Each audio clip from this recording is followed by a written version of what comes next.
Assalamualaikum warahmatullahi wabarakatuh. Kembali lagi di channel Marsha Subiakto.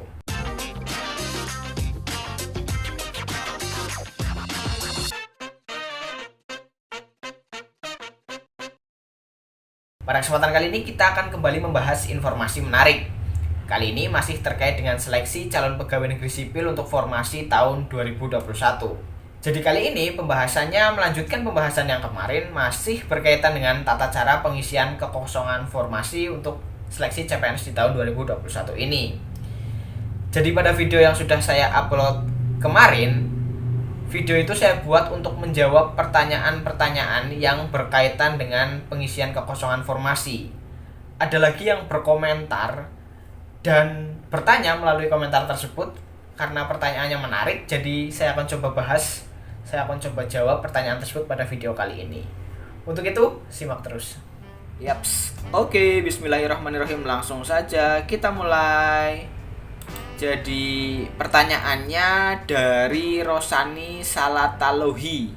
Assalamualaikum. Waalaikumsalam. Kak, izin bertanya. Di daerah saya ada 4 puskesmas, 1 rumah sakit, ke-5 formasi masing-masing 1 orang. Yang lolos kemarin pas 5 orang, tapi 2 orang lulus di rumah sakit. Jadi ada 1 puskesmas yang tidak terisi gitu ya. Berarti ada 2 yang daftar di rumah sakit dan ada 3 yang daftar di puskesmas. Jadi 1 puskesmas otomatis kosong gitu ya. Kira-kira 2 orang yang lulus di rumah sakit ini yang nantinya akan bersaing di SKB dan yang kalah bisa isi kuota yang kosong di puskesmas yang kosong tersebut atau tidak? Soalnya rumah sakit dan puskesmas kan unit yang berbeda, tapi jabatan dan kualifikasi pendidikan 2 orang tadi sama. Mohon pencerahannya, Kak. Jadi kira-kira bisa atau tidak? Untuk menjawab pertanyaan ini tentunya kita harus kembali buka file dari Kementerian Pendayagunaan Aparatur Negara dan Reformasi Birokrasi tentang rapat virtual persiapan pengadaan CASN tahun 2021. Karena tadi pertanyaannya, penempatannya adalah di puskesmas, otomatis instansinya adalah pemerintah daerah. Jadi cocok jika menggunakan file ini sebagai panduan gitu ya. Kita coba search kekosongan ya. Dan skenarionya sama seperti yang tadi ditanyakan gitu ya. Ada 2 yang lolos di RSUD dan ada 3 yang lolos di puskesmas. Karena alokasi formasi untuk puskesmasnya ada 4, jadi otomatis ada 1 yang kosong. Dan di sini contohnya juga sama, ada RSUD, ada puskesmas.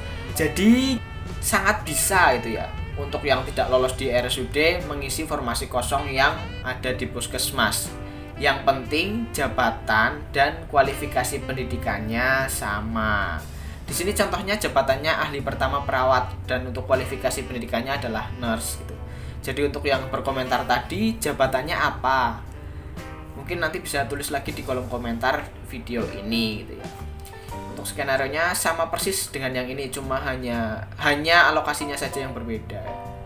Dan kita coba jelaskan ya untuk skenario 3, setelah skenario 1 dan 2 masih terdapat formasi kosong atau tidak terisi. Jadi contohnya ada RSUD Cemara, formasi umum alokasinya 2, pelamarnya 7, peserta SKB-nya 6. Formasi kumlot alokasinya 1, pelamarnya 3, peserta SKB-nya 3.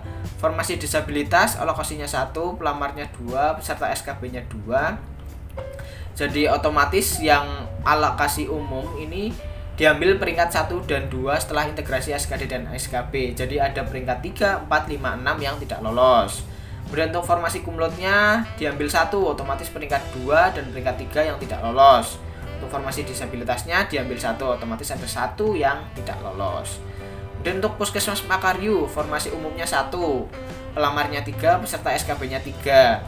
Dan formasi disabilitas alokasinya 1, pelamarnya 2, peserta SKB-nya 2. Jadi otomatis untuk formasi umumnya ada 2 yang tidak lolos untuk puskesmas Makaryu, dan formasi disabilitasnya ada 1 yang tidak lolos.